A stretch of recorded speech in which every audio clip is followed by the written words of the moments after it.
Work place पे spirituality क्या possible है? हम जो भी करें एक सही पर्सपेक्टिव, एक सही दृष्टिकोण से करें, हम वही दृष्टिकोण से अपने जीवन को जिए, ये है स्पिरिचुअलिटी। वर्क प्लेस पे स्पिरिचुअलिटी को ऐड करके क्या हम अपने उस स्ट्रेस को खत्म कर सकते हैं? सो स्पिरिचुअलिटी हमें सबसे पहले तो सिखाता है हम अपने आप को इतना बैलेंस्ड रखें। मैं जब बैलेंस्ड हूँ, नेचुरली वही एनर्जी सारे के सारे व्हील को मिल रही है और व्हील का फिर चलना, एक बैलेंस्ड वे में चलना इजी हो जाता है।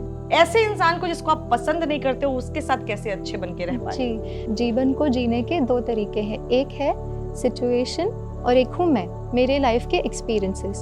तो क्या करें कि हम थोड़े से अपने नेचर को शांत रख पाए? Starts with balancing our mental energies. हमारी जो मेंटल एनर्जीज हैं, जब वो बैलेंस्ड हैं तो कहीं ना कहीं हमारी इमोशनल एनर्जीज बैलेंस हो जाएंगी। सब कुछ मिल जाने के बाद भी कोई खुश नहीं रहता, इसका रीजन क्या है? जैसे ही हमने कोई भी अपने थॉट वर्ड एक्शन में पॉजिटिव क्रेडिट किया, जमा हुआ, जैसे ही जमा होता है हमें अच्छी फीलिंग आती है। जैसे ही हमने कोई ऐसा थॉट वर्ड एक्शन क्रिएट किया, एंगर, फ्रस्ट्रेशन, इरिटेशन, ये सारी चीजें क्या कर रही है, उस इमोशनल बैंक अकाउंट को डिप्लीट करे जा रही है।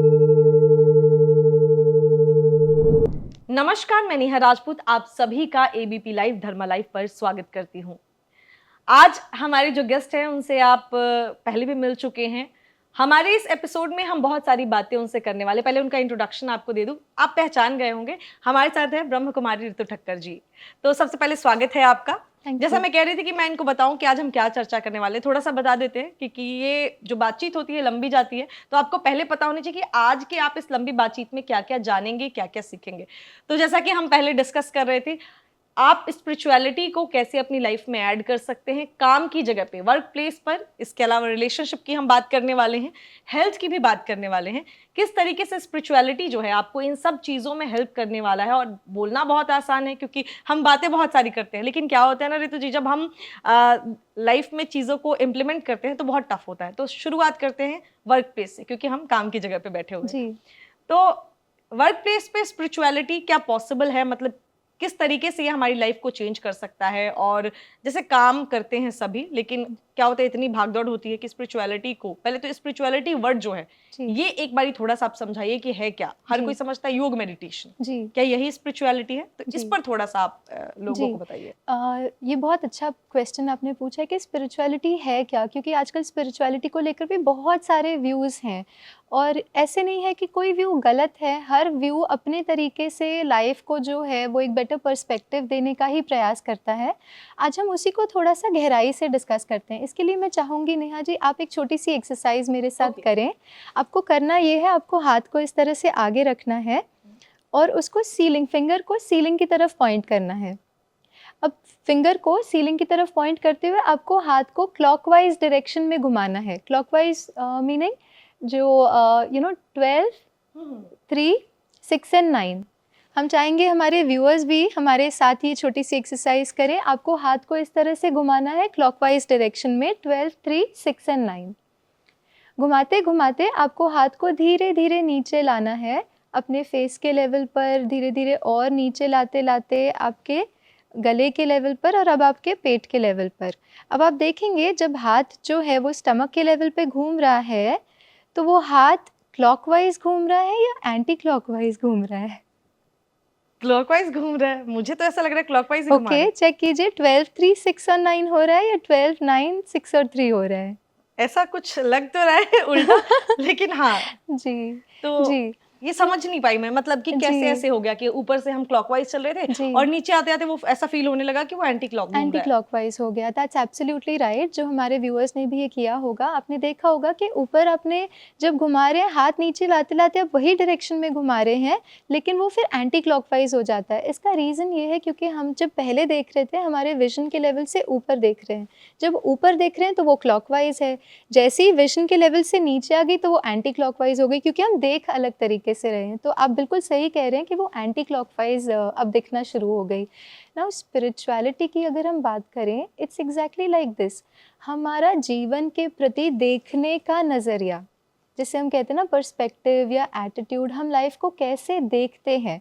अब स्पिरिचुअलिटी ये नहीं कि हम 1 घंटा अपने आप को या औरों को बैठ के कैसे देखते हैं, लेकिन सारा ही दिन हमारा लाइफ के प्रति जो एटीट्यूड है वो जो है वो स्पिरिचुअल होना या नहीं होना वो डिफाइन करता है। जैसे अगर हमारी दृष्टि बहुत ऊंची है औरों के प्रति, स्वयं के प्रति, अगर एक ऊंची दृष्टि से हम देखते हैं तो हमारे जीवन की घड़ी भी क्लॉकवाइज सीधी घड़ी घूमना शुरू हो जाती है। सीधी घड़ी मीनिंग जीवन में जब सुख, शांति, आनंद, प्रेम, पवित्रता, ज्ञान और शक्तियाँ, जैसे हम पिछली बार भी हमने बात की थी, जो मुझ आत्मा के जो ओरिजिनल गुण हैं, जो वैल्यूज़ हैं, जो हमें बहुत कंफर्टेबल फील करा रहे हैं, वो वैल्यूज़ जो हम आज सीख भी कर रहे हैं। तो जीवन की घड़ी जब सीधी घूमना मीनिंग इन वैल्यूज़ को हम एक्सपीरियंस कर रहे हैं, मीनिंग हम लाइफ में बहुत कंफर्टेबल, एट ईज़ हैं। और जैसे जैसे हमारा दृष्टिकोण जो है वो चेंज हो जाता है लाइफ के प्रति, स्वयं के प्रति, औरों के प्रति, तो कहीं ना कहीं जीवन की घड़ी भी फिर उल्टी घूमना, meaning stress, unhappiness, anger, frustration, irritation, fear, ये सारी चीज़ें वही हैं जो जीवन की घड़ी उल्टी घूमना शुरू हो जाती है। तो अगर जैसे किसी को 2 लाइन में समझना हो बहुत ही सिंपल तरीके से कि स्पिरिचुअलिटी है क्या, किसी ने पूछ दिया कह रहे तुम बड़े बोलते हो कि स्पिरिचुअलिटी है, स्पिरिचुअलिटी है, स्पिरिचुअलिटी है क्या, बहुत ही आसान से शब्दों में 2 लाइन में अगर किसी को समझना हो तो है क्या? जी, स्पिरिचुअलिटी मीनिंग अच्छा बनना, एक अच्छी कलीग बनना, एक अच्छी टीम मेंबर बनना, एक अच्छी माँ बनना, एक अच्छी बेटी बनना, एक अच्छी बहन बनना, just being nice in the sense हम जो भी करें एक सही पर्सपेक्टिव, एक सही दृष्टिकोण से करें, हम वही दृष्टिकोण से अपने जीवन को जिए, ये है स्पिरिचुअलिटी। और जो हमें नेचुरली अच्छा बना देता है क्योंकि हम इन वैल्यूज़ के आधार पे ऑपरेट कर रहे हैं। जैसे हम किसी से बात करते हैं, इफ़ आई एम पीसफुल, अगर मेरा जीवन को देखने का नज़रिया ही बहुत काम, कंपोस्ट, पीसफुल है, वही मेरे बिहेवियर में आएगा।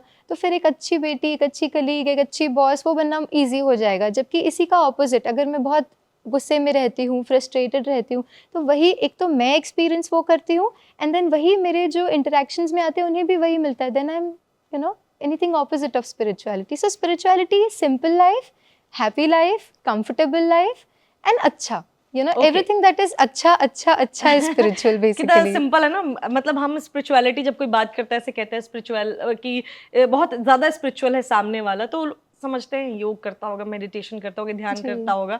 अगर ये सब ना भी करो, आप अच्छे इंसान हो तो आप स्पिरिचुअल हो। एब्सोल्युटली। ठीक है, हम बात कर रहे हैं काम की जगह पे कि वर्क प्लेस पे स्पिरिचुअलिटी को कैसे हम ऐड कर सकते हैं। क्या होता है ना, बहुत ज्यादा स्ट्रेस होता है हमारी काम की जगह पे, हर जगह पे देखो आप, जहाँ भी लोग जॉब पे जाते हैं या बिजनेस करते हैं, जहाँ भी काम की जगह वहाँ स्ट्रेस होता ही होता है जी। तो काम की जगह पे, वर्क प्लेस पे स्पिरिचुअलिटी को ऐड करके क्या हम अपने उस स्ट्रेस को खत्म कर सकते हैं? जी, देखिए आज हम जो एफ़र्ट कर रहे हैं कि हमारे वर्क प्लेस पे सब कुछ ठीक हो, हमारा करियर ठीक हो, हमारी एजुकेशन अच्छी हो, हम बहुत सारा एफ़र्ट हर एक एरिया में कर रहे हैं। बट द क्वेश्चन इज़ कि मैं जो ये सारे एस्पेक्ट्स को जीवन में संभाल रही हूँ, उसको संभालने के लिए हमने कितना समय दिया। सो फॉर एग्जाम्पल, जैसे एक व्हील है, जैसे पुराने ज़माने में काट होती थी, उनका व्हील होता था। तो जो व्हील होता है, व्हील में बहुत सारे स्पोक्स होते हैं, बहुत सारे जो उसको जोड़ते हैं ऐसे स्पोक्स होते हैं। लेकिन वो जो सारा व्हील है वो जुड़ा होता है अपने सेंटर पार्ट से। अब कहते हैं जो centre part of the wheel होता है वो सबसे स्ट्रॉन्गेस्ट मेटल से बना होता है, क्योंकि अगर वो सेंटर पार्ट कोलैप्स हो जाता है तो सारा व्हील कोलैप्स हो जाता है। अब हम क्या कर रहे हैं जीवन में, वो सारे स्पोक्स पर तो काम कर रहे हैं कि वो ठीक हो, लेकिन उन सबको करने वाली जो मैं हूँ, वो कहीं ना कहीं बैलेंस ऊपर नीचे हो जाता है एंड देन उसका इफ़ेक्ट जो है लाइफ के हर एस्पेक्ट पर आता है। जैसे अगर मैं ठीक हूँ तो डेफिनेटली मेरे जो एफ़र्ट मैं अपने वर्क प्लेस पे कर रही हूँ, जो मुझे करना है, जो मेरा कार्य है अपने वर्क प्लेस पे, उसको मैं एफिशिएंटली कर पाऊँगी। अगर मैं ही ठीक नहीं हूँ, my mental energies are not balanced, अगर मैं कंफर्टेबल नहीं हूँ, कहीं ना कहीं मेरे काम पर उसका इफेक्ट होगा। मेरे इंटरेक्शंस जो मेरे वर्क प्लेस पर है, लोगों से जब मैं बात करती हूँ, जो मीटिंग्स होती है, उसमें कहीं ना कहीं उसका इफेक्ट होगा। सो स्पिरिचुअलिटी हमें सबसे पहले तो सिखाता है हम अपने आप को इतना बैलेंस्ड रखें। मैं जब बैलेंस्ड हूँ, नेचुरली वही एनर्जी सारे के सारे व्हील को मिल रही है और व्हील का फिर चलना, एक बैलेंस्ड वे में चलना ईजी हो जाता है। तो खुद को अगर चाहते हैं आप कि स्पिरिचुअल, तो आप खुद को पहले बैलेंस रखो। लेकिन कहना बड़ा आसान है लेकिन हो नहीं पाता ना। क्या होता है, जहाँ हम काम करते हैं, अब हम अच्छे बन गए लेकिन सामने वाले की गारंटी नहीं है ना कि वो अच्छा है। अगर किसी ने आपको परेशान किया, और बहुत सारे लोग मेरे से रिलेट करेंगे इस चीज को लेके कि जहां हम काम करते हैं कोई ना कोई ऐसा होता है जो आपको बहुत परेशान करता है या जिसकी वजह से आप बहुत इरिटेट होते हो, कोई ना कोई आपको जी, परेशानी देता है, जी, उस इंसान के साथ कैसे? अब वहां हम अच्छे नहीं जी, रह पाते, कभी जी, कभी भाई ह्यूमन बीइंग है, बिल्कुल, इंसान का नेचर है, गुस्सा बिल्कुल। आता है। ऐसे इंसान को जिसको आप पसंद नहीं करते हो, उसके साथ कैसे अच्छे बन के रह पाए? जी, जी। देखिए इसमें 2 तरीके हैं, जीवन को जीने के 2 तरीके हैं। एक है सिचुएशन और एक हूँ मैं, मेरे लाइफ़ के एक्सपीरियंसेस। अब एक तरीका है जीने का जहाँ पे सिचुएशंस मेरे मन की स्थिति को ओवरपावर कर लेती है। किसी ने कुछ कहा, कुछ हो गया और कहीं न कहीं माई स्टेट ऑफ माइंड जो है उसके साथ ही ऊपर-नीचे हो रहा है। एक और जीने का तरीका है जहाँ पे मेरे मन की स्थिति जो है वो सिचुएशन को इन्फ्लुएंस करती है। जैसे फॉर एग्जांपल हम सब ने अपनी लाइफ में एक्सपीरियंस किया है एक सिचुएशन जहाँ पे आपने देखा होगा कि कोई मीटिंग हो रही है, डिस्कशन हो रही है और आपने कोई व्यू पॉइंट रखा और सामने वाला जस्ट बिकॉज उनका मतलब हो सकता है आपके प्रति व्यू अलग हो, तो उन्होंने आपके आइडिया को बिल्कुल नेगेट कर दिया हो। अब इसी सिचुएशन में 2 तरीके, एक है मैं भी उसी तरह से रिएक्ट करने लग जाऊँ, मैंने भी कुछ बोल दिया, उन्होंने कुछ कहा, मैंने बोल दिया, उन्होंने एक बोला, मैंने और 2 सुना दिए, तो कहीं न कहीं it got into a lot of heated conversation, ये एक तरीका है, राइट? ये भी हमने एक्सपीरियंस किया है सबने लाइफ में। एक और तरीका है जो भी आपने एक्सपीरियंस किया होगा, सिचुएशन ठीक नहीं है, मीटिंग में कुछ आर्ग्यूमेंट हुई, लेकिन आपने अपनी बात जो है वो बहुत स्टेबिलिटी से रखी, बात ज़रूर रखी। स्पिरिचुअलिटी ये नहीं कहता कि हम अपनी बातें ना रखें, अच्छा बन जाएगा ये मीनिंग नहीं है कि हम अपना व्यू पॉइंट ना रखें या किसी चीज़ को ठीक करने के लिए अपने सजेशंस ना दें, ये स्पिरिचुअलिटी नहीं है। स्पिरिचुअलिटी बस ये कहता है आप जो भी एक्सटर्नल वे में कर रहे हैं, लेकिन मेरे मन की स्थिति कैसे है? तो उसी मीटिंग में जहाँ पे आपने अपना काम कंपोज टेम्परामेंट बना के रखा, अब मुझे आप बताइए आपके अनुभव में दोनों ही आपने एक्सपीरियंस किया होगा जब आपने रिएक्ट नहीं किया और यहाँ पे जहाँ पे आपने रिएक्ट कर दिया, किसी ने भी, जो हमारे व्यूअर्स हैं, आप हैं, हम हैं, तो इन दोनों में से कौन से डिस्कशन का आउटपुट चांसेस बेटर होगा?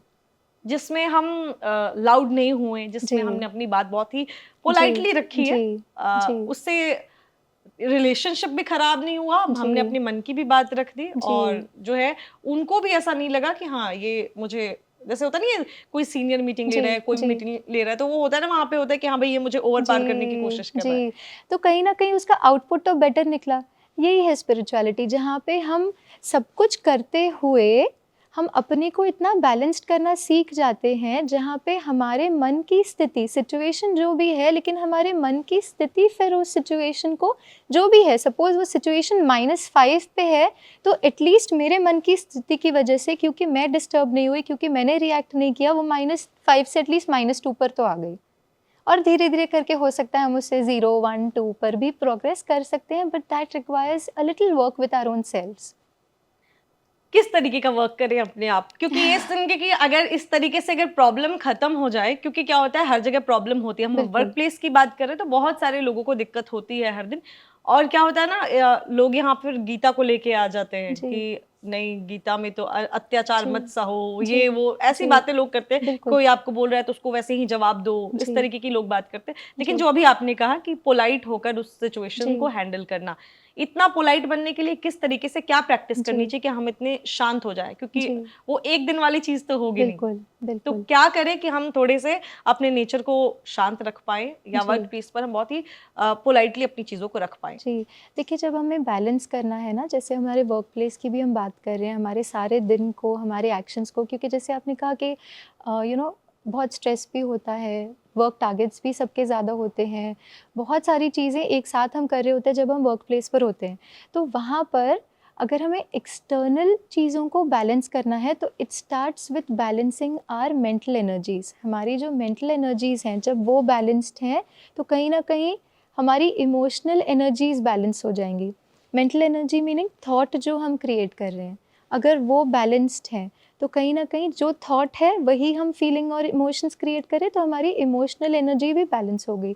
मेंटल एनर्जी बैलेंस हुई, इमोशनल एनर्जी बैलेंस हुई, फिर वो कहीं न कहीं हमारे एक्शन में जो आएगा वो भी उसी से अलाइन्ड होगा। Mental energy balanced, emotional energy balanced और वो एक्शन में आ रहा है। तो सबसे पहला काम तो हमें यहीं पर करना है, जो है हमारे अपने थॉट प्रोसेसेस जो हैं।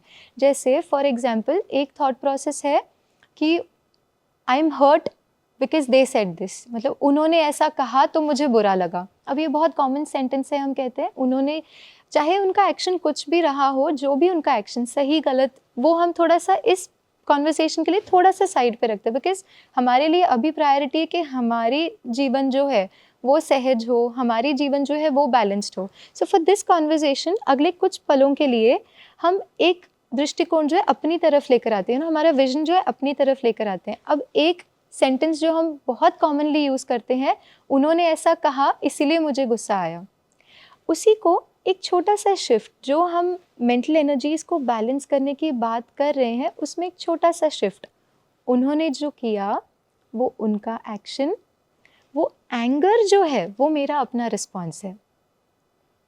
और ये जो एंगर है, अब देखिए किसी के मन में कोई जाके एंगर क्रिएट तो कर नहीं सकता, उन्होंने जो किया, अब बहुत सिंपल एक एग्जांपल ले लेते हैं, जैसे एक बॉस है और 2 टीम मेंबर्स हैं। बॉस ने बहुत डांट दिया दोनों को ही, कुछ था कोई अचीव करना था या कोई मीटिंग ऑर्गेनाइज करनी थी और वो ठीक से नहीं हुई, जहाँ पे चीज़ें थोड़ा सा ऊपर नीचे हो गई। अब बॉस ने दोनों को बुलाया, दोनों को ही खूब डांट लगा दी, ऐसे करते हैं कि आपको पहले ही बताया था, पहले ही टाइमलाइंस दे दिए थे, फिर भी पूरा नहीं हुआ, काफ़ी कुछ उन्हें बोल दिया, दोनों भी आप लोग बिल्कुल सीरियस नहीं हो, काफ़ी कुछ बोल दिया। अब मुझे एक बात बताइए, क्या दोनों ही टीम मेंबर बिल्कुल सेम रिस्पॉन्ड करेंगे बॉस को? एक हो सकता है एक कहे कि छोड़ो ये तो हमेशा ही कहता है, इट्स ओके, ये तो इनका तो काम ही है, इनको तो बॉस हैं तो इनको बोलना ही है, इट्स ओके। दूसरा हो सकता है सोचे मैंने इतना हार्ड वर्क किया था, ये फिर भी वैल्यू ही नहीं करते हैं, यहाँ पे कुछ करने की कोई वैल्यू ही नहीं। ये 2 रिस्पॉन्सेज हैं। तो अगर मैं कहती हूँ गुस्सा उन्होंने क्रिएट किया, तो दोनों का सेम होना चाहिए था। उनके कहने पर अगर मेरा गुस्सा क्रिएट हो रहा है तो दोनों का सेम रिस्पॉन्स होना चाहिए था। अगर ये दोनों अलग रिस्पॉन्ड कर रहे हैं, विच मीन्स वो सिर्फ एक ट्रिगर है, लेकिन क्रिएट तो मैं कर रहा हूँ।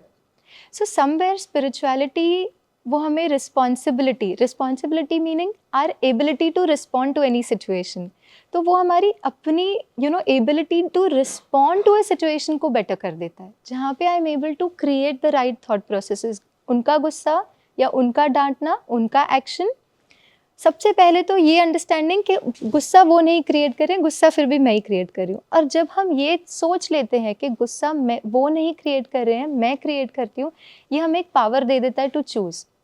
जब तक हम यही कह रहे हैं कि उनकी वजह से गुस्सा आ रहा है, उनकी वजह से मैं दुखी हूँ, उन्होंने ऐसा किया, उन्होंने गलत किया, अगर मैं यही कह रही हूँ तो मैं बैठ गई, okay I am not suppose to do anything, क्योंकि वही गलत करे तो उनको सही करना है। लेकिन जैसे ही हमने ये सोचा कि I am doing something, I am creating anger, I am creating that sadness, तो फिर मेरे पास चॉइस आ जाती है कि हाँ, अगर मैं क्रिएट कर रही हूँ, तो अगर मैं गुस्सा क्रिएट कर रही हूँ तो मैं पीस भी क्रिएट कर सकती हूँ। सो मैं अपने आप को बस एक चॉइस दे देती हूँ दैट ओके, दोनों ही अवेलेबल हैं, अब दोनों फूड में से क्या मुझे खाना है, मेंटल इमोशनल फूड जो हम खाना चाहते हैं वो क्या खाना है, वो हम चूज़ कर सकते हैं। लेकिन उसके लिए ये अवेयरनेस होना ज़रूरी है कि दोनों ही चॉइसेस हमारे पास हैं। ये तो आपने बहुत अच्छे से, लेकिन मेरा एक सवाल आ रहा है, बहुत सारे लोग जो है ये सवाल आपसे पूछना जरूर चाहेंगे। ठीक है, ये तो है कि गुस्से पे हमने कैसा रिएक्शन दिया ये हमारी चॉइस है, और हम उसको पोलाइट, हम मतलब उस टाइम हम बहुत ही लाउड ना होकर हम शांत हो सकते हैं। लेकिन वर्क इनजस्टिस बहुत होता है। जैसे कभी कभी ऐसा होता है कि आपके साथ जो काम कर रहे हैं उनको, अब 10 लोग एक साथ काम कर रहे हैं, उनमें से 3 को ऐसा लगता होगा कि 3 को बॉस फेवर करता है और एक्चुअल में कर रहा है जी, 5 उधर बाकी जो 7 है उनको नहीं कर रहा है जी। तो जो वो 3 फेवर कर रहा है और जिसको 7 को, तो 7 को जिसको नहीं, उसको तो दिख रहा है ना कि फेवर नहीं मिल रहा है मुझे, तो वो वर्क इनजस्टिस हुआ जी। अब इनजस्टिस को भी क्या हम शांति से सहे या उस पर रिएक्शन दे? जी देखिए, इसमें भी 2 एस्पेक्ट्स हैं। एक at an external level, action level पे क्या मुझे करना चाहिए, और एक इंटरनल लेवल पे। तो एक्शन लेवल पे अगर मुझे अपनी बात रखनी भी है, सपोज़ मुझे अपने सीनियर से, मुझे बड़ों से कुछ अपनी बात डिस्कस करनी है कि इतना मैंने अचीव किया है, ये किया है, वो करने का जो तरीका है उस पे भी बहुत डिपेंड करेगा कि सामने वाला हमारी बात सुनता है, समझता है या नहीं समझता है। तो इसमें 2 एस्पेक्ट्स है, एक तो हमें एक्सटर्नल जो करना है, एक्शन जो भी वो, और दूसरा है इंटरनल। तो कहीं ना कहीं इंटरनल लेवल पे जो काम हम कर सकते हैं अपने साथ में, वो ये है कि देखिए, जो सक्सेस हमें आज मिल रही है, इसको हम बहुत इंडिविजुअली, मेरे लाइफ में अगर मैं ये चैलेंज फेस कर रही हूँ, मैं हूँ जो मेरे बॉस है और हम 7 टीम मेंबर्स हैं या 10 टीम मेंबर्स हैं, और 3 के साथ फेवर हो रहा है, हमारे साथ कुछ बायसेस हो रहे हैं। तो एज एन इंडिविजुअल मैं अपनी मेंटल स्टेट को कैसे बैलेंस्ड रखूँ, और क्या स्पिरिचुअल सल्यूशन हम इसको एक लाइट दे सकते हैं वो ये है कि देखिए जो भी हमें आज जीवन में मिल रहा है, वट एवर सक्सेस और अनसक्स जो भी नहीं मिल रहा है फ्रूट्स मेरे एक्शन का, सपोज मैं आज बहुत मेहनत कर रही हूँ, बहुत एफर्ट डाल रही हूँ, बहुत हार्ड वर्क कर रही हूँ, लेकिन मुझे उतना सक्सेस मिल नहीं पाता है, चाहे किसी भी वजह से सपोर्ट नहीं मिल रहा है या मैं मेहनत भी करती हूँ तो भी उतना रिजल्ट नहीं आ पाता है, जिस भी वजह से एक्सटर्नल वे में अगर मुझे सक्सेस नहीं मिल रही है at this point in time, in spite of doing everything right, in spite of working hard, एक सिंपल अंडरस्टैंडिंग जो मैं अपने को दे सकती हूँ कि आज जो भी मेरा प्रेजेंट है is basis the karma of my past. Okay, it doesn't stop there. इसकी एक और बहुत इम्पॉर्टेंट एस्पेक्ट है, मेरा आज जो है, जैसे मेरा आज कल के मेरे थॉट वर्ड एक्शन पे डिपेंड करता है, मुझे जो सक्सेस आज मिल रही है वो आज का जो कंट्रीब्यूशन है वो तो है ही, लेकिन उसमें एक बहुत इंपॉर्टेंट एस्पेक्ट जो मेरी जर्नी रही है उसमें जो मैंने thought word action in form of Karma मैंने जो किया है वो मुझे आज दे रहे हैं. इसका एक बहुत इंपॉर्टेंट अंडरस्टैंडिंग ये हमें होना चाहिए कि आज जो मैं एफर्ट कर रही हूँ, जो थॉट वर्ड एक्शन के फॉर्म में मैं कर्मा क्रिएट कर रही हूँ अपना, is contributing to my future. तो जो मैं एफ़र्ट कर रही हूँ वो कभी वेस्ट नहीं होगा. प्रैक्टिकली भी अगर सोचे, अगर मैंने किसी वर्क में अपना एफ़र्ट किया है, अपना 100% दिया है, it will definitely bring about that development in my skill. मैं कुछ सीख रही हूँ, मैं कुछ कर रही हूँ, तो उसमें मेरी एफिशिएंसी जो है बढ़ रही है, वो मुझे आगे जाके ज़रूर काम आएगी. तो कहीं ना कहीं ये समझना that point of power always lies in the present moment. जब हम कर्मा की भी बात करते हैं, point of power always lies in the present moment. आज मैं जो कुछ भी कर रही हूँ वो ना सिर्फ मेरे प्रेजेंट को कंट्रीब्यूट कर रहा है, लेकिन वो सही थॉट वर्ड और एक्शन मेरे फ्यूचर को भी कंट्रीब्यूट कर रहा है. तो अगर आज कोई है मेरे सामने जिनको बिना हार्ड वर्क किए भी सक्सेस मिल रही है, हो सकता है उनका पास्ट का ऐसा कोई कर्म रहा हो जिसके आधार पे आज उनको सक्सेस मिल रही है. इंस्टेड ऑफ कंपेयरिंग अभी जो चल रहा है, एक होलिस्टिक, एक जैसे कहते हैं ना, एक विशाल दृष्टिकोण से हम अपने जीवन को जब देखेंगे तो ये समझ आएगा कि जो भी हमें रिटर्न में मिल रहा है basis Karma, it is always right, it is not questionable. अब ये हो गया अपने आप से बातें करना, अपने आप को ठीक रखना.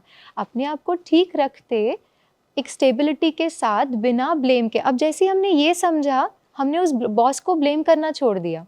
अब मैं उस बॉस को नहीं ब्लेम कर रही हूँ कि तुम्हारी वजह से my life is not good या my career is not progressing.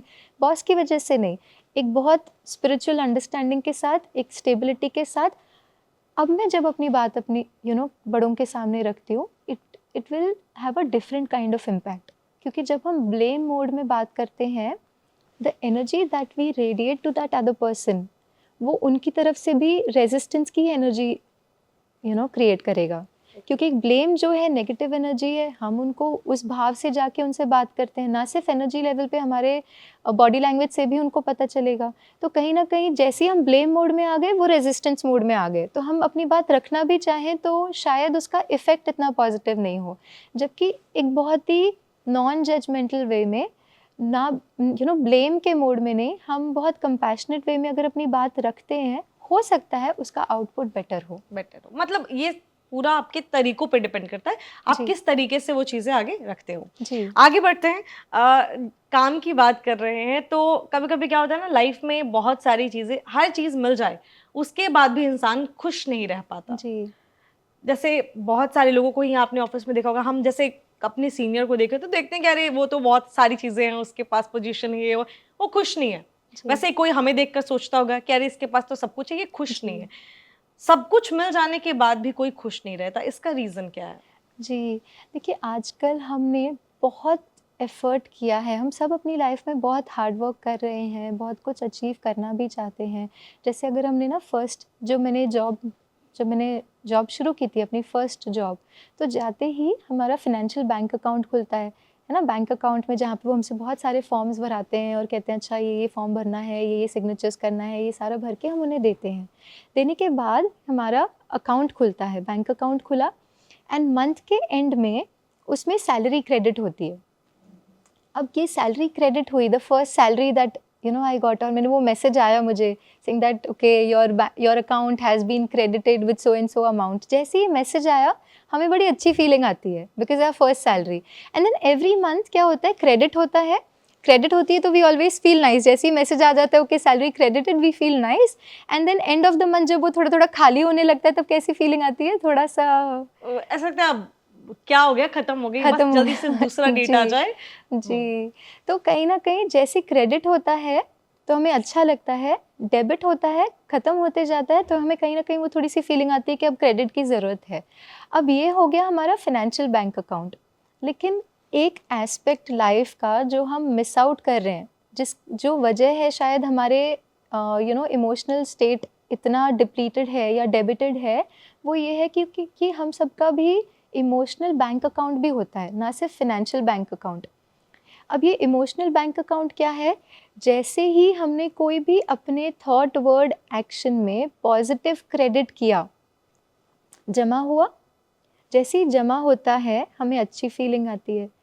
जैसे ही हमने कोई ऐसा थॉट वर्ड एक्शन क्रिएट किया, एंगर, फ्रस्ट्रेशन, इरिटेशन, ये सारी चीज़ें क्या कर रही है, उस इमोशनल बैंक अकाउंट को डिप्लीट करे जा रही है। अब क्योंकि वी रीच्ड अ पॉइंट जहाँ पे हमने फिनेंशियल बैंक अकाउंट में तो बहुत कुछ अचीव कर लिया, लेकिन शायद वो करते करते अपने इमोशनल बैंक अकाउंट का ध्यान नहीं रखा, अब वो अकाउंट डिप्लीट हो गया है। तो इसीलिए कहीं ना कहीं balancing the financial bank account and also और इमोशनल बैंक अकाउंट, उसमें भी क्रेडिट होता रहे, हमारे थॉट्स ऐसे हो, हमारे वर्ड्स ऐसे हो, हमारे एक्शंस ऐसे हो जिससे हमारे इमोशनल बैंक अकाउंट में भी क्रेडिट होता रहे। एक रीज़न ये है कि हमने कभी ध्यान नहीं दिया इस एस्पेक्ट में, क्योंकि वहाँ तो मैसेज आ जाता है, यहाँ तो पता नहीं चलता कि हमारे कौन से एक्शन से हमारा इमोशनल बैंक अकाउंट डेबिट हुआ या क्रेडिट हुआ, इसलिए हमें इमीडिएटली पता नहीं चलता है। लेकिन एक स्टेज पे जब जाके जब बिल्कुल डिप्लीट हो जाते हैं तब हमें रियलाइज़ होता है अच्छा सब कुछ है लेकिन फिर भी खालीपन है, लेकिन फिर भी वो खुशी नहीं है, क्योंकि हमने उस पर कभी ध्यान ही नहीं दिया।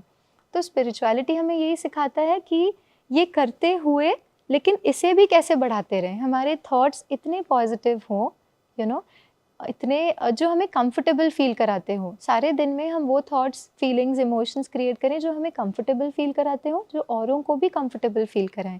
तो कहीं ना कहीं वो क्रेडिट होता जाएगा, फिर हमें एफर्ट नहीं करना पड़ेगा, गाड़ी ली तब खुश हूँ, नहीं, I am okay because I am creating the right thoughts.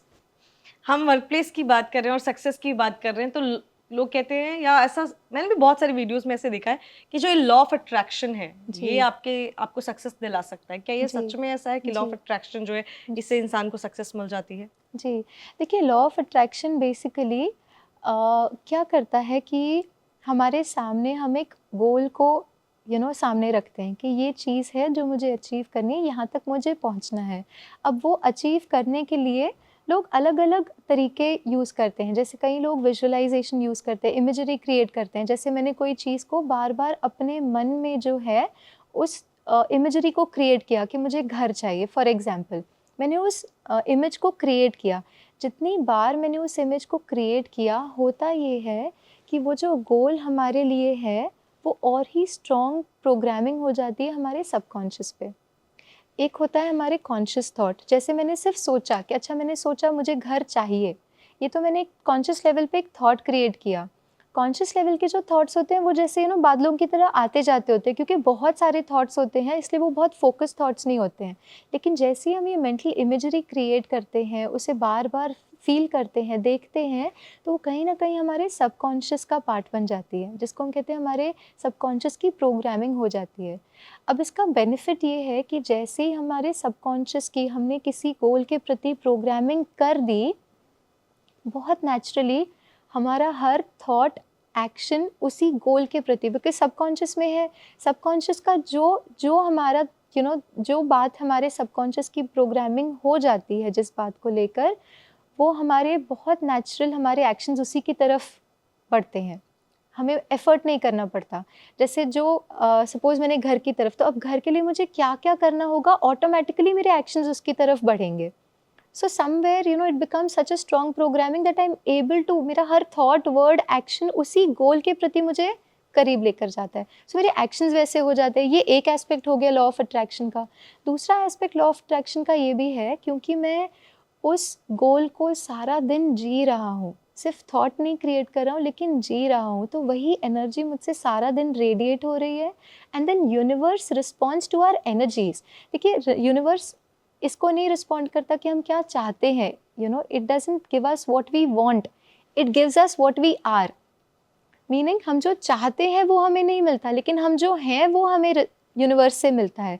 तो जो एनर्जीज मुझसे सारा दिन रेडिएट हो रही है, जैसे मैं कहती हूँ मुझे घर, इफ़ माई गोल इज़ मुझे घर लेना है, तो इंस्टेड ऑफ थिंकिंग घर लेना है, मेरी विश की जगह मैं उसे देखती हूँ कि मेरे पास ये घर है। When I'm creating that energy all throughout the day, it is getting radiated to the world, और वही फिर यूनिवर्स रिस्पॉन्ड करता है उन एनर्जीज़ को। तो जो भी एस्पेक्ट में हम कुछ मैनिफेस्ट करना चाहते हैं, चाहे हमारे मेंटल स्टेट को, जैसे हम कामनेस को मैनिफेस्ट करना चाहते हैं, हैप्पीनेस को मैनिफेस्ट करना चाहते हैं, या इन एन एक्सटर्नल वर्ल्ड हम कुछ मैनिफेस्ट करना चाहते हैं, उसे प्रेजेंट में हम जीना शुरू करें जैसे वो है मेरे पास अभी। और वो एनर्जीज जब रेडिएट हो रही है, नेचुरली यूनिवर्स उसको वैसे ही रिस्पॉन्ड करेगा। और इसमें एक प्रैक्टिस जो बहुत हेल्प करती है वो ये है कि इट्स अ स्पिरिचुअल लॉ कि हम जो भी चीज़ मोर देन 17 सेकेंड्स विजुअलाइज और फील करते हैं, हम बहुत नेचुरली उसे अपनी तरफ अट्रैक्ट करना शुरू करते हैं। ओके। सो 17 सेकेंड्स तक किसी एक थॉट को अब पूरी तरह से महसूस कीजिए। जैसे अगर मैं मैनिफेस्ट करना चाहती हूँ कि मैं बहुत खुश, एक हैप्पी स्टेट ऑफ माइंड को मैनिफेस्ट करना चाहती हूँ अपने जीवन के लिए, मोर देन 17 सेकेंड्स आप उस हैप्पीनेस को क्रिएट करके अपने आप को बहुत खुश देखें। I am happy. अब जब हम ये थॉट क्रिएट किया आई एम हैप्पी, तो अपने आप वो हैप्पीनेस वाली फीलिंग जो है वो आएगी। अब एक हैप्पी पर्सन का फेस कैसा होगा? स्माइलिंग होगा। बॉडी लैंग्वेज कैसी होगी? बहुत कंफर्टेबल, बहुत ऐसे जैसे तना हुआ नहीं रहेगा, बहुत रिलैक्स्ड, हैप्पी, कंफर्टेबल रहेगा। हम अपने को वैसा देखें। थॉट क्रिएट किया, फीलिंग क्रिएट की, अपने आप को वैसा देखा। थॉट, फीलिंग, इमेजरी, जैसे ही ये 3 किए, and when we are able to hold that feeling for more than 17 seconds, हम उसे अपनी लाइफ में मैनिफेस्ट करना शुरू कर देते हैं। That's how law of attraction तो ये डेली वर्क्स। एक टाइम करना होता है? क्योंकि बहुत ये अगर इतना आसान है तो हर कोई ये ट्राई कर सकता है, क्योंकि इसमें कुछ जाना नहीं है। लोगों को होता है कि सिंपल रेमेडीज मिलनी चाहिए जिसमें उनके पैसे ना जाएं। तो ये तो 17 सेकंड आंख बंद करो, जो चाहते हो वो सोचो। जी, ये है बहुत आसान। इसमें बस एक छोटा सा चैलेंज है। वो छोटा सा चैलेंज ये है कि क्योंकि आज हम बहुत अनअवेयर लाइफ जीते हैं ना, तो एवरी 1 और 2 सेकेंड्स कुछ ना कोई थॉट्स आते रहते हैं। अनअवेयर भी कुछ ना कुछ चलते रहता है। एंड जहाँ पर हमारे सारे दिन में इतने सारे थॉट्स चल रहे हैं, वहाँ पे 17 सेकेंड्स प्रैक्टिकली किसी थॉट को होल्ड करके उसको अनुभव करना, उसके लिए हमें थोड़ी सी प्रैक्टिस चाहिए, उसके लिए वो थोड़ा सा एफर्ट चाहिए। दूसरी एक और बात ये है लॉ ऑफ अट्रैक्शन की, कि एक तो ये है कि मैंने 17 सेकेंड्स उस एक थॉट एंड फीलिंग को क्रिएट किया, लेकिन अगर सारे वो तो कॉन्शियसली हमने किया कि हाँ आज बैठना है, आंखें बंद करनी है और अब ये करना है, 17 सेकेंड्स फॉर एग्जांपल मैंने कर भी लिया। लेकिन अगर सारे दिन मैं उसका ऑपोजिट क्रिएट कर रही हूँ, जैसे मैं चाहती हूँ मुझे घर मिल जाए या मेरी मन की स्थिति सदा खुश रहे, मैं वो अचीव करना चाहती हूँ, 17 सेकेंड्स में बैठ भी गई, लेकिन सारे दिन फिर मैं कुछ और क्रिएट कर रही हूँ। मैं तो खुश हुई नहीं, मेरी लाइफ में तो कुछ अच्छा है ही नहीं, सब कुछ ऐसे है। तो वो भी तो मैंने इतने सेकेंड्स को होल्ड करके, मैं उस फीलिंग को इतने सेकेंड्स होल्ड कर रही हूँ ना, तो उसका ऑपोजिट क्रिएट किया। अब 17 सेकेंड्स अगर ये क्रिएट किया और पूरा दिन मैंने ये क्रिएट किया, तो जो हम जी रहे हैं, इसलिए मैंने कहा कि इट्स नॉट जस्ट अबाउट हम क्या चाहते हैं, इट्स अबाउट हम क्या जी रहे हैं। तो अपने लिए उस खुशी को बनाए रखना कि हाँ मैं हूँ ही खुश, I am a happy being, कभी होना ही ये नहीं। लेकिन इसके लिए थोड़े से हमें अपने मन की तैयारी करके उसको उस तरीके से सेट करना कि हाँ हम हैं ऐसे, या वो सक्सेस है मेरे पास, मैं हूँ सक्सेसफुल। कहीं ना कहीं आज डाउट ही आ जाता है, पता नहीं हो पाएगा या नहीं, पता नहीं ठीक होगा या नहीं, कुछ गड़बड़ होगी तो क्या होगा। जैसे ये थॉट को क्रिएट किया, उसको जिया, तो वही तो मैं अट्रैक्ट करता हूँ। और फिर हमें लगता है देखा मैंने कहा था ना ऐसे ही होगा, मैंने कहा था ना ये बॉस मुझे अच्छा अप्रेजल देंगे ही नहीं। जबकि सारा दिन मैंने उसी फीलिंग को बार बार क्रिएट किया, पता नहीं होगा या नहीं, नहीं हुआ तो क्या होगा, ऐसे होगा तो क्या होगा। समवेयर वो चीज़ को मैं जी रही हूँ और मैं चाहती हूँ success. So then it's a contradiction. वहाँ पे कहीं ना कहीं लॉ ऑफ अट्रैक्शन कई बार डजंट वर्क। इसीलिए कहीं ना कहीं इट्स नॉट जस्ट हम क्या अचीव करना चाहते हैं, लेकिन एक स्पिरिचुअलिटी हमें एक ओवरऑल वे ऑफ लिविंग सिखाता है, जहाँ पे हम अपने मन की एनर्जीज़ को इतना अलाइन और इतना बैलेंस कर लेते हैं दैट इट्स नॉट अबाउट ये चाहिए या नहीं चाहिए।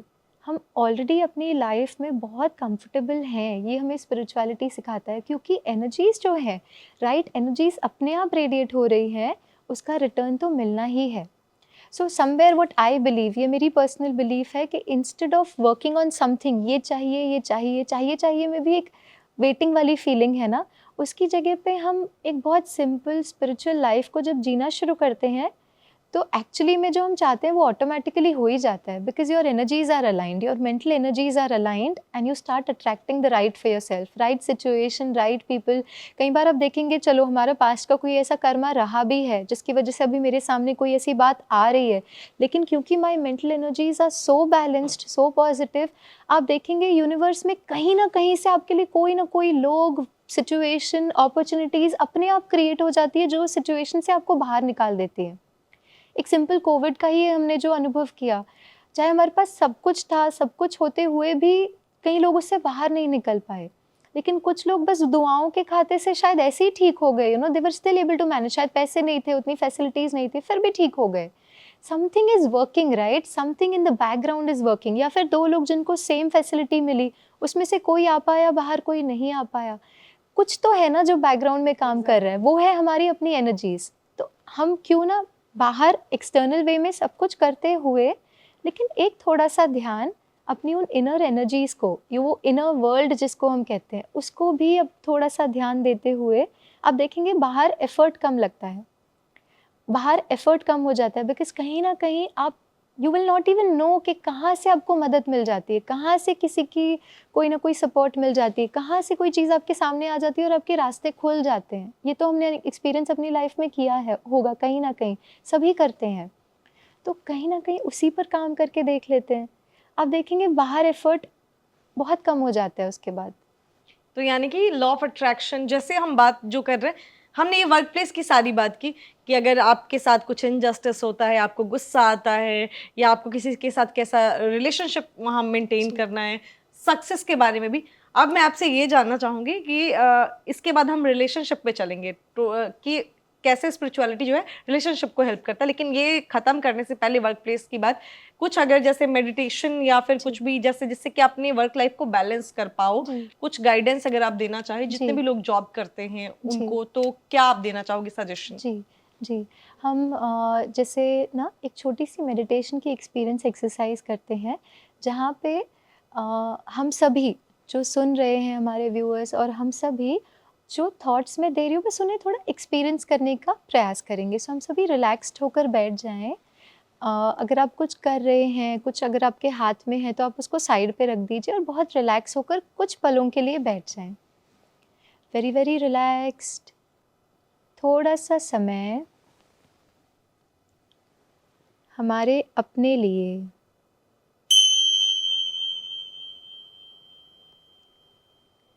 बाहर की सभी बातों से अपने मन के अटेंशन को हटाते हुए आपका सारा ध्यान आपकी अपनी ओर।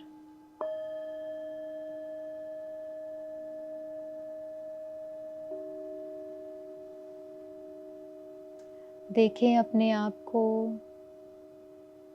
मैं जो सारे दिन में हर कार्य करती हूँ, बहुत सारी चीज़ें जो हम सारे दिन में करते हैं, वो करने वाली मैं। और पूछें अपने आप से कि सब कुछ ठीक करने वाली मैं, लेकिन इस मैं को मैंने कितना समय दिया।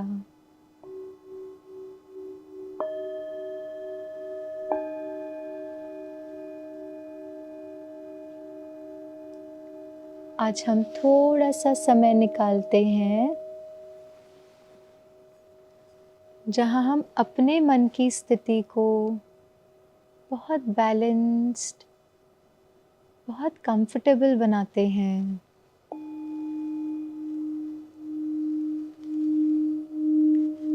देखें अपने आप को अपने वर्क प्लेस पर सारी चीज़ें करते हुए, सारे कार्य करते हुए, लेकिन आपके मन की स्थिति बहुत रिलैक्स्ड,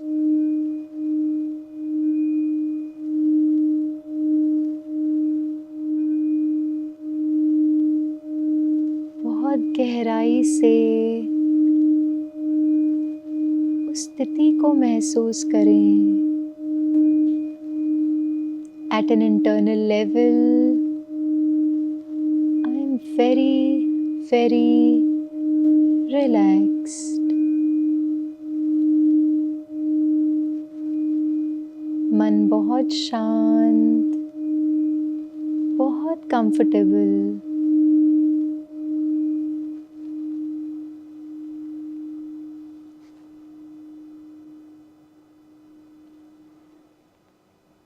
सिर से लेकर पैर तक आपके बॉडी का हर एक पार्ट, हर एक ऑर्गन बहुत रिलैक्स होते जा रहा है।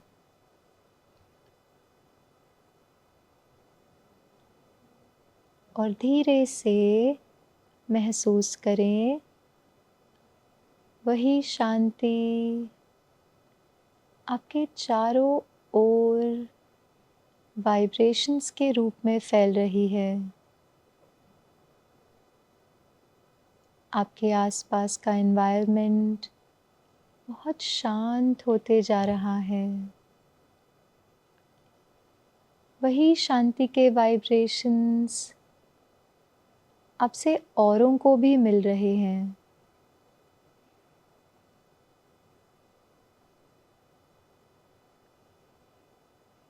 इसी फीलिंग को कुछ देर हम बनाए रखें।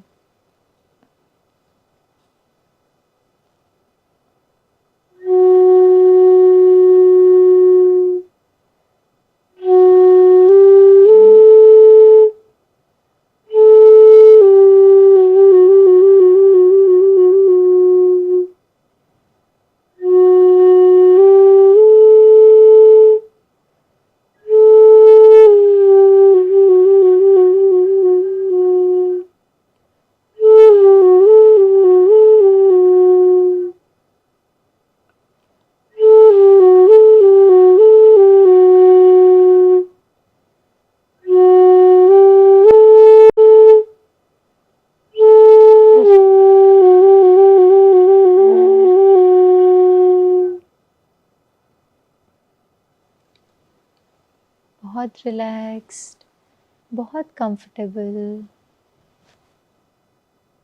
अपने आप से कहें कि आज का दिन इसी तरह से बहुत कुछ करते हुए बीतेगा, लेकिन बहुत शांति से बीतेगा। मैं हर कार्य बहुत एफिशिएंसी, बहुत एक्यूरेसी के साथ कर पा रही हूँ, क्योंकि मेरा मन बहुत शांत और बहुत फोकस्ड है। इन्हीं संकल्पों को पूरी तरह से महसूस करते हुए slowly become aware of your environment, but continue to be in that experience of peace. Shanti. So somewhere, spirituality जब हम अपनाते हैं तो एक्सटर्नल लेवल पे हम बिल्कुल स्लो डाउन नहीं करते हैं। जैसे ना एक्सटर्नल लेवल पे हमें जो भी अचीव करना है, कार्य करना है, सब कुछ करते हैं, लेकिन उसमें एफिशिएंसी और एक्यूरेसी इसलिए बढ़ जाती है क्योंकि इंटरनल लेवल पे हम बहुत काम हो जाते हैं। जब हम इस तरह से अपने आप को देखते हैं, महसूस करते हैं, इसी एनर्जी को सुबह उठते ही क्रिएट करते हैं कि आज का दिन बहुत अच्छा होगा, आज का दिन मैं बहुत रिलैक्स्ड होंगी, उस एनर्जी से जब हम अपने दिन की शुरुआत करते हैं, it becomes like a foundation for the entire day. और फिर सारे दिन में भी बीच बीच में करते हुए पॉज फॉर सम मोमेंट्स, अपने लिए इस फीलिंग को क्रिएट करें। क्रिएट किया, then get into your work. तो जैसे ही वो कार्य कर रहे हैं, आप देखेंगे आप फोकस बेटर कर पाते हैं। तो कहीं ना कहीं इट्स अ लाइफस्टाइल, ये नहीं कि हम 10 मिनट बैठ गए या 15 मिनट बैठ गए, वो इम्पॉर्टेंट है ताकि हम अपने को वो प्रोग्रामिंग दे सकें, लेकिन सारे दिन में उसे एक्सपीरियंस करना या जीना, ये है स्पिरिचुअलिटी। सबसे पहले तो मैं अपनी पर्सनल, मैं आपके बगल में बैठी थी जब आप ये करा रहे थे मेडिटेशन, गाइडेड मेडिटेशन, मुझे ऐसा लग रहा था जैसे मैं खो गई हूँ। मेरी जितनी भी मतलब स्ट्रेस या जो बोलिए, मैं एकदम रिलैक्स्ड फील कर रही थी। ये आप लोग भी करें, जो अभी कराया गया है, कोशिश करें कि सिर्फ देखें और सुने नहीं, इसको प्रैक्टिस करें। जैसे जैसे ऋतु जी बोल रही हैं वैसे वैसे इसको प्रैक्टिस कीजिए। एक बहुत ही अच्छा सा आपको एक्सपीरियंस आप करोगे और बहुत ही लाइट फील करोगे। तो फिलहाल ये जो हमने आज बात की वर्क प्लेस पर स्पिरिचुअलिटी, आपने मेडिटेशन भी बताया लोगों को, और जितने भी लोग जॉब करते हैं, बिजनेस करते हैं, ये वाला पार्ट तो आप लोगों को बिल्कुल भी मिस नहीं करना है, इसको ज़रूर करना है। कोशिश करें रिपीट पे लगाएं हर दिन। आप ये क्लिप काट कर हम आपको दे देंगे, आप धर्मा लाइफ पर आप इसको डेली सुबह अपने फ़ोन में सेव रखिए और इसको सुन सुनकर आपको इसको फॉलो करना है, तो ये ज़रूर कीजिए। तो फिलहाल इस वीडियो में हम बात की हमने वर्क प्लेस के बारे में, तो बहुत अच्छा लगा। तो आज के लिए बहुत बहुत शुक्रिया। मिलते हैं अगले वीडियो में, अगले एपिसोड में। तब तक के लिए खुश रहें, ख्याल रखें। Thank you. नमस्कार।